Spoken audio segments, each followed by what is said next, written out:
tout le monde, j'espère que vous allez bien. Je vous retrouve aujourd'hui pour une vidéo Try the First Chapter.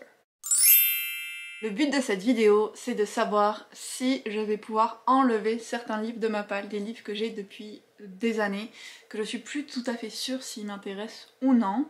Donc je vais lire le premier chapitre de chacun et prendre ma décision.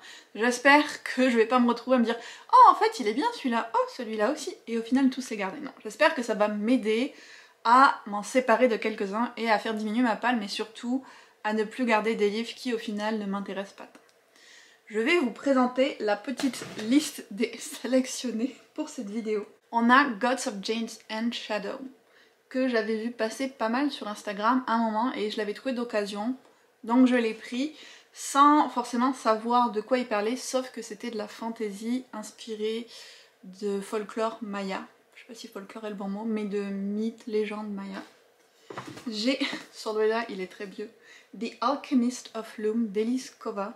Récemment j'ai lu d'autres Elise Kova, une série que j'avais commencé, Air Awakens, et j'ai moins aimé. Je m'en suis séparée, donc là je veux voir si lui, je veux quand même le garder ou non. Ce qui est quand même dommage en quelque sorte, c'est que j'avais gagné en concours Instagram de l'autrice et donc il est dédicacé et signé.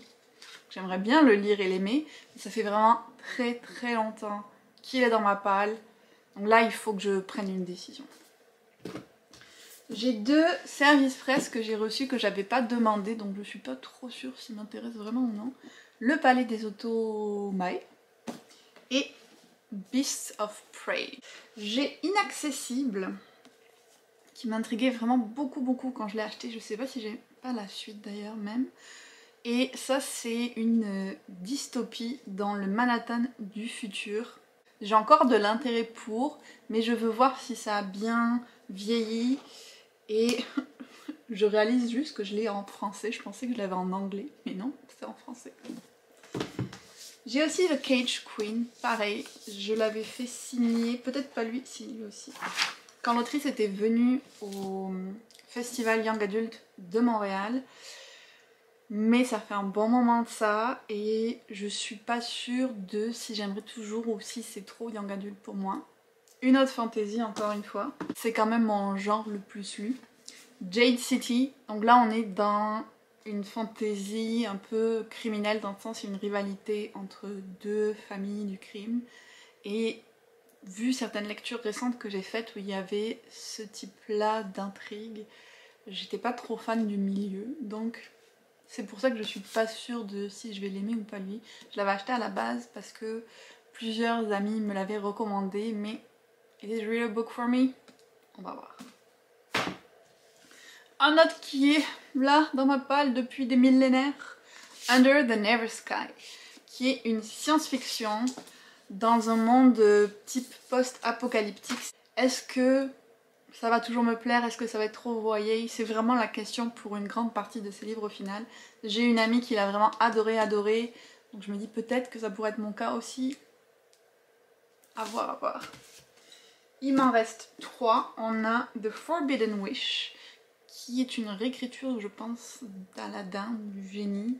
L'histoire m'intriguait vraiment beaucoup. J'adore la couve, mais comme tant d'autres, ça fait vraiment longtemps que je l'ai et que je m'en occupe pas. Je veux évaluer la situation. House of Salt and Sorrows, je l'ai depuis moins de temps. Je l'ai mis dans plusieurs de mes palles en 2022 et je ne l'ai toujours pas lu.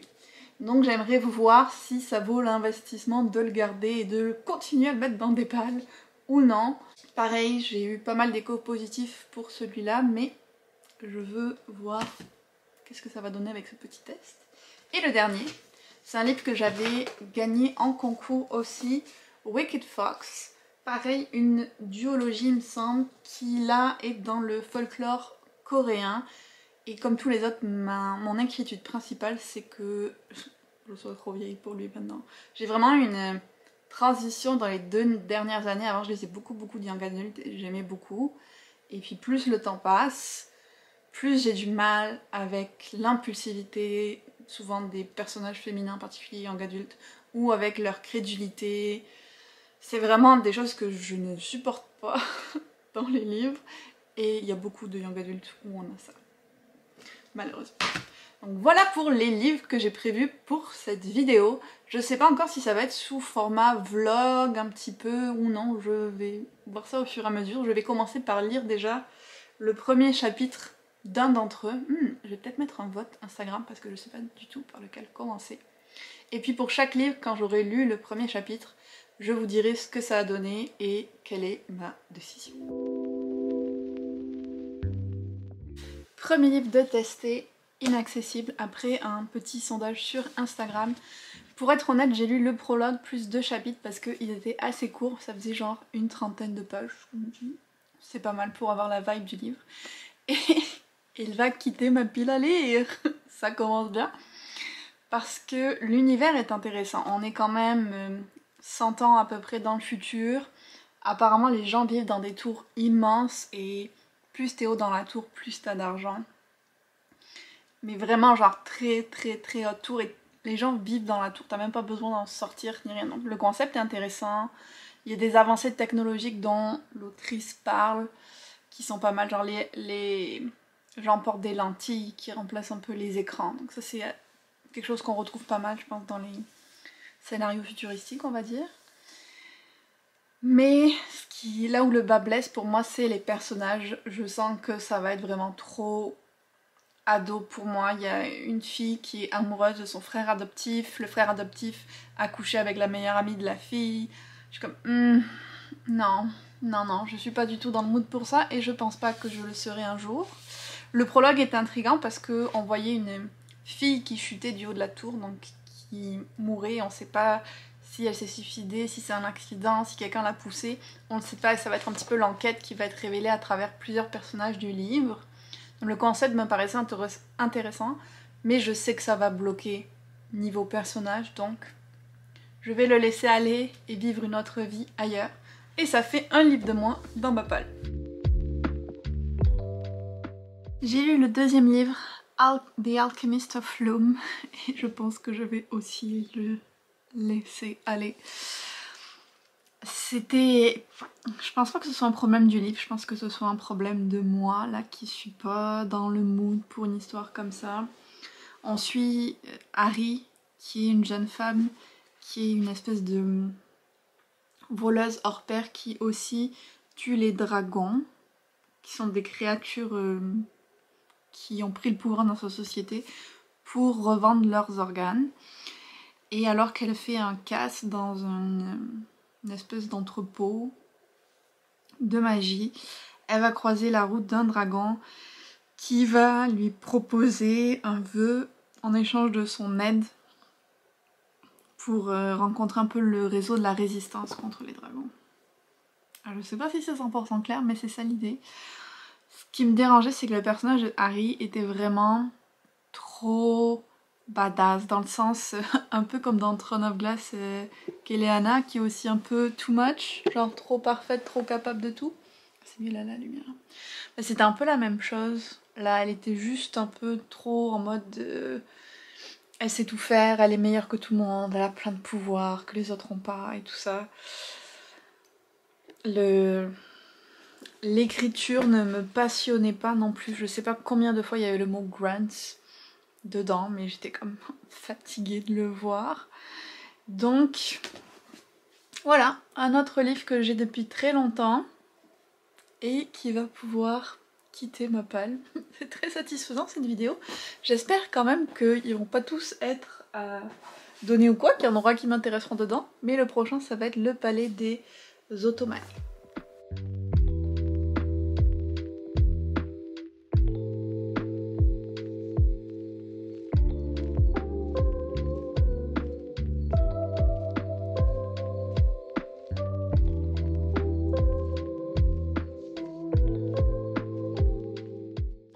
Troisième livre de tester pour cette vidéo et le premier où je me dis peut-être que j'ai envie de le continuer. Je suis pas comme waouh c'était trop bien, je veux le lire, mais c'est pas un non plus, donc il est un petit peu sur la sellette celui-là. J'ai trouvé quand même l'univers assez intriguant. Bon, au début il y a une chronologie où il m'a fallu du temps pour comprendre qu'est-ce qui se passait, mais en gros il y avait des humains qui gouvernaient ce monde-là, et à un moment il y a des Ottomans qui ont été créés Alors, on sait pas encore vraiment comment, est-ce qu'ils sont faits de chair, est-ce que c'est de la machinerie? C'est pas très clair tout ça, c'est même pas clair du tout. Et à un moment ces Otomae ont fait une révolte et ils ont pris le pouvoir sur les humains et maintenant les humains sont comme des serviteurs / esclaves. Et on va suivre une princesse qui s'appelle Crier, crier en français ça marche pas du tout, qui doit se marier avec, elle est Otomae et elle doit se marier avec un autre Otomae dont j'ai déjà oublié le nom, Kinok.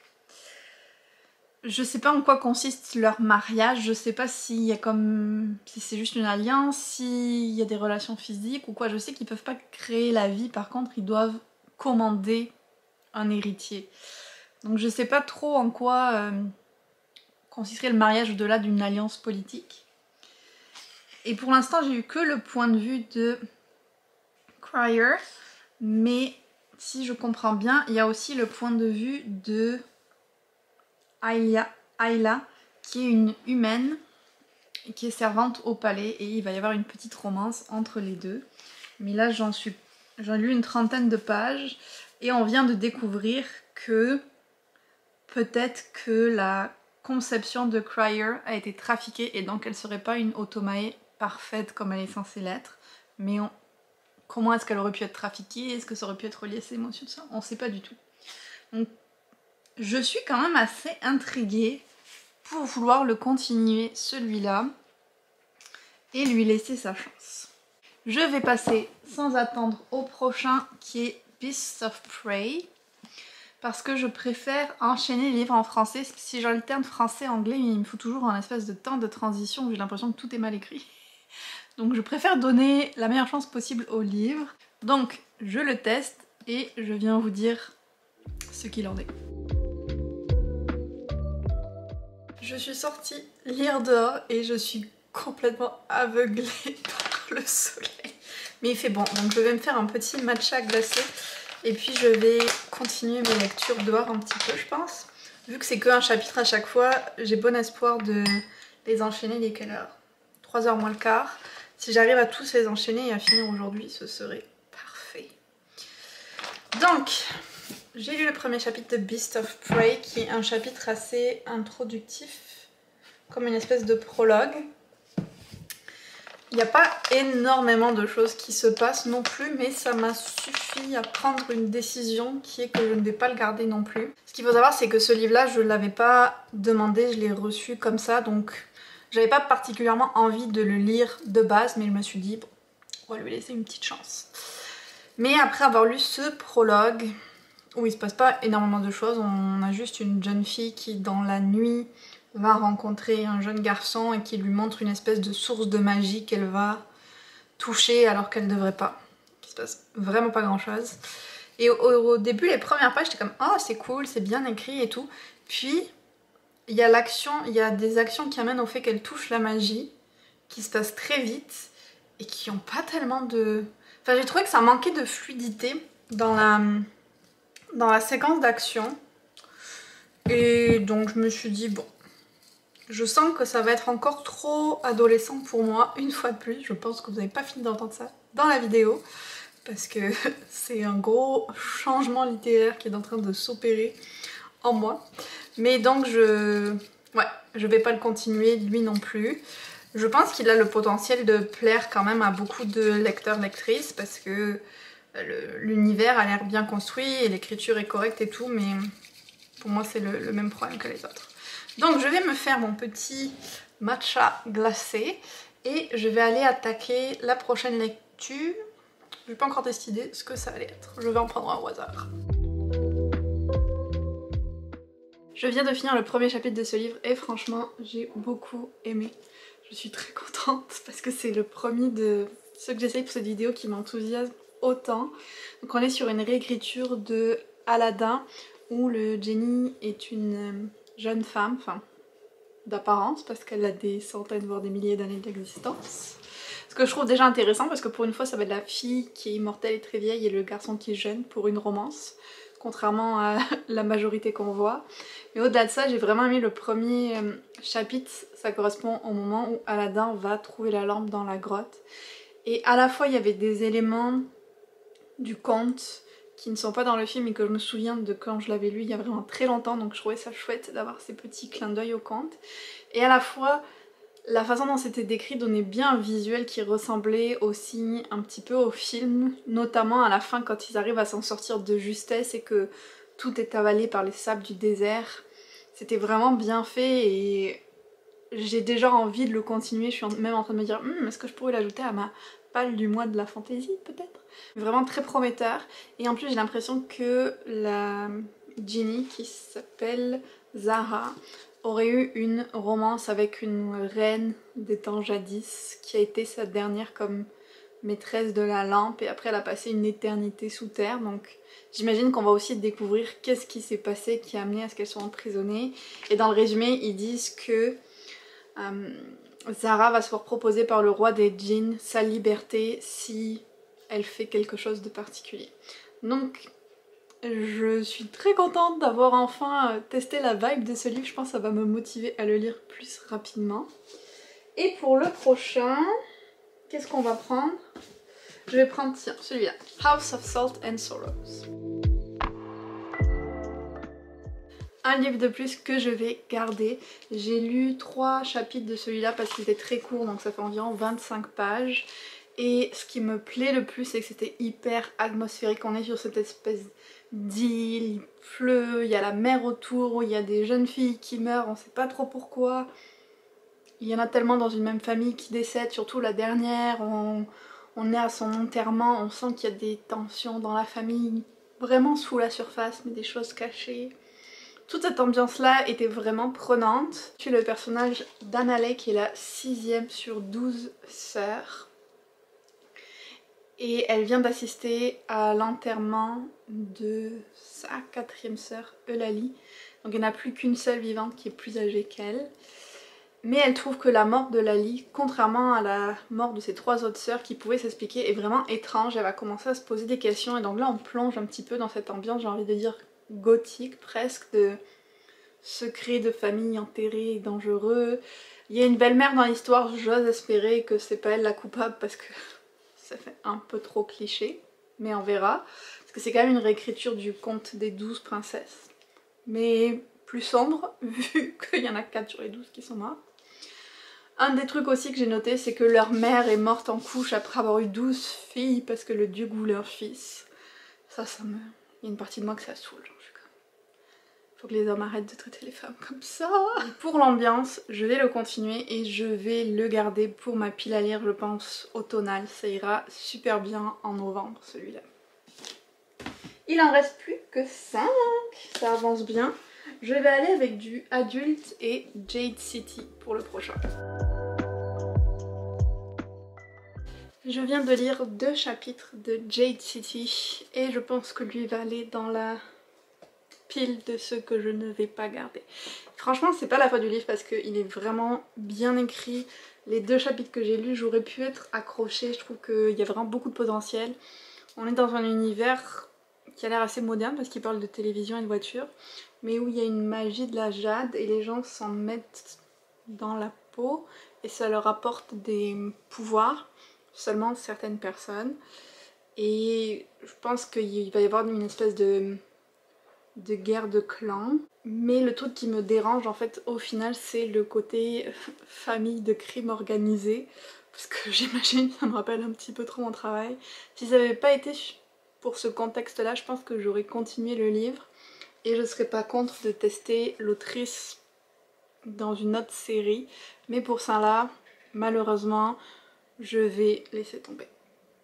Ça me fait un peu de la peine parce que je l'avais acheté neuf et tout le livre. Mais ça m'apprendra. Prochain, je vais prendre Under the Never Sky qui est un de ceux que j'ai depuis le plus longtemps dans ma palle mais qui m'intrigue le plus aussi. Et un nouveau livre de tester. J'ai lu 3 chapitres de Under the Never Sky parce que j'avais besoin d'un peu plus de temps pour prendre ma décision. L'univers me plaisait vraiment beaucoup, cette espèce de futur de la Terre on imagine, où les gens vivent sous une espèce de dôme et tout se passe presque en réalité virtuelle, ils ont comme un truc collé à l'œil. et tout ce qu'ils vivent dans la vie, le vivent dans cette réalité virtuelle. Ils ont très peu d'expérience du réel. Et ensuite, deux points de vue. En fait, le premier, c'est Aria, une fille qui vit dans ce monde-là, justement complètement déconnectée de la réalité et assez protégée. Et l'autre, c'est Peregrine, Perry, qui est un garçon qui vit à l'extérieur, qui fait partie de la partie de l'humanité qui est appelée les sauvages, par ceux qui vivent sous le dôme avec toute la technologie. Et eux, au contraire, ils vivent d'une manière un peu plus primitive, on va dire. Donc fortement jugés par ceux qui ont tous les privilèges de la technologie et tout. J'aimais beaucoup la manière dont on voyait que le monde avait évolué en quelque sorte, mais comme dans Inaccessible, même si le monde me paraît intéressant, l'histoire est trop young adult pour moi, les personnages font trop adolescents pour moi maintenant. Je pense que si je l'avais lu il y a quelques années, je l'aurais beaucoup aimé. Malheureusement, là, je sens que mon intérêt est moins présent. Et c'était difficile parce que j'étais un peu tentée de lui laisser une chance quand même. Je sens qu'il y a du potentiel pour que l'histoire soit bonne. Mais je veux vraiment concentrer mes lectures sur ce qui me plaît actuellement. Donc, je pense que je vais le laisser aller lui aussi. C'est un peu dur celui-là, c'est un peu dur parce que j'ai l'impression qu'il a quand même un bon potentiel, mais non, il faut que je reste forte dans mes décisions. Donc il m'en reste que 3 à lire pour cette vidéo. Bon matin. J'ai oublié de mettre mes lunettes. Je m'en étais pas rendu compte. Je me reconnais pas, je me trouve horrible sans mes lunettes. Mais on va essayer d'assumer la face normale. Hier soir, pendant les reading sprints que j'ai fait spécial Québec, j'ai lu le premier chapitre de The Cage Queen. Et je suis très contente de dire que je vais le garder, le continuer. Très contente parce que il est signé, j'avais rencontré l'autrice, parce que pendant longtemps il me faisait vraiment envie, donc de voir que c'est toujours le cas, très cool. Je me souviens pas du tout de ce qui s'est passé dans le premier tome, ou seulement certains éléments. L'avantage c'est que c'est un tome compagnon et pas une suite directe, et ensuite 2 autres personnages. Donc même si je me souviens pas de tout, c'est pas dramatique. Je me souviens suffisamment pour comprendre ce qui va se passer, et je trouve le début hyper intriguant. Donc on est dans un univers fantasy, et on a une jeune femme, Roa, qui était princesse, et qui a fait un deal avec le fils du roi ennemi pour l'épouser en échange de son soutien pour détrôner son père. Le nouveau roi donc s'appelle Dex, il me semble, et elle est censée être sa reine, mais il la traite pas super bien, genre il dort pendant les réunions entre les différents dirigeants, il drague les autres filles, ça se passe pas bien entre eux. En plus de ça, on comprend que sa sœur jumelle, avec qui elle partage un lien très fort et même un lien magique, il y a un accident qui est arrivé et son âme est prisonnière du corps d'un faucon. On sait pas trop pourquoi, plein de mystères là-dessus. J'adore les livres où il y a des liens entre des sœurs, donc ça aussi c'est un bon point pour lui. J'ai vraiment été happée de suite par tous les mystères et l'ambiance du livre, donc oui, je le garde dans ma palle. Et grande chance que j'ajoute dans ma palle du mois de la fantaisie parce que lui est déjà commencé et j'ai quand même bien envie de savoir la suite. On va voir parce que ma palle est déjà vraiment grosse. Il me reste plus que 2 livres à tester pour cette vidéo. Je viens de lire le premier chapitre de Gods of Shade and Shadow. Je n'ai pas de voix. C'était pas très long, c'était 12 pages, mais ça m'encourage quand même bien à continuer parce que l'univers est tellement différent de ce que je connais. On est au Mexique dans les années 20, j'ai jamais lu ça de ma vie. Et le personnage Cassiopeia, c'est une jeune fille qui vit un petit peu comme une Cendrillon auprès de sa famille et qui rêve d'autre chose.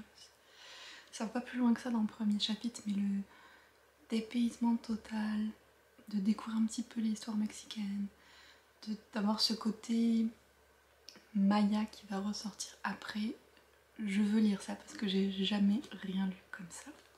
Donc c'était assez excitant de découvrir. Je ne sais pas quand est-ce que je vais le lire.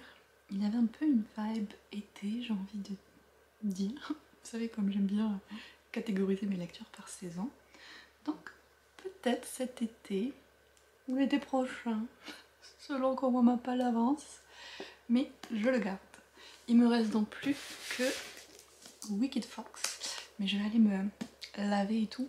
Et je vous ferai la dernière update, histoire de finir la vidéo sur une note refreshed. Et voilà, j'ai lu Wicked Fox. Et un peu comme le Palais des Automae, celui-là je suis pas sûre à 100%. Il y a vraiment des aspects qui m'intriguent beaucoup, comme le fait qu'on est dans de la mythologie du folklore coréen, ce que je connais pas, donc un peu aussi comme Gods of Jade and Shadow.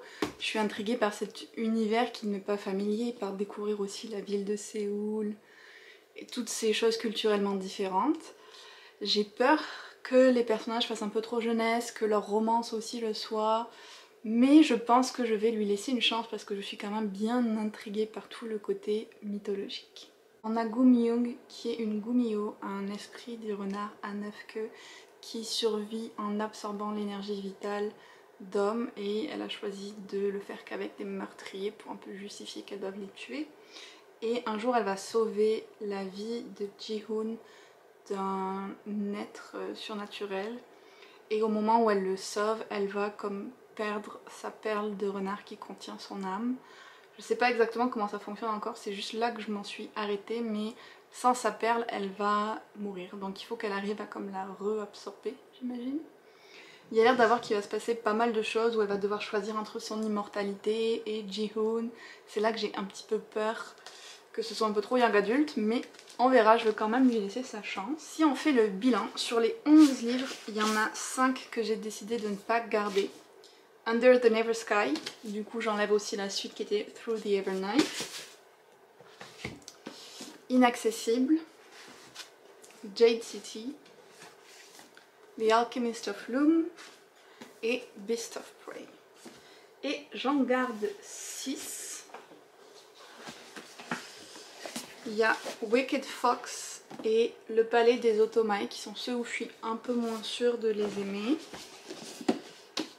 House of Salt and Sorrow, que je garde particulièrement pour l'ambiance pour cet automne. The Forbidden Wish, dont la suite m'a beaucoup plu, tout comme The Cage Queen. Et Gods of Jade and Shadows. Donc je suis vraiment contente d'avoir fait ce petit test, ça m'a quand même permis d'éliminer certains livres de ma palle, peut-être que je le referai dans le futur. N'hésitez pas à me dire en commentaire qu'est-ce que vous avez pensé de cette vidéo, si vous avez lu certains de ces livres-là, si vous les avez aimés ou non. Si ça vous tente, vous pouvez aussi rejoindre les Cupheads, mes Patreon, pour encore plus de moments lecture et de contenu exclusif. N'oubliez pas de liker la vidéo et n'hésitez pas à vous abonner à la chaîne si ça vous tente, et on se retrouve très bientôt dans une autre vidéo.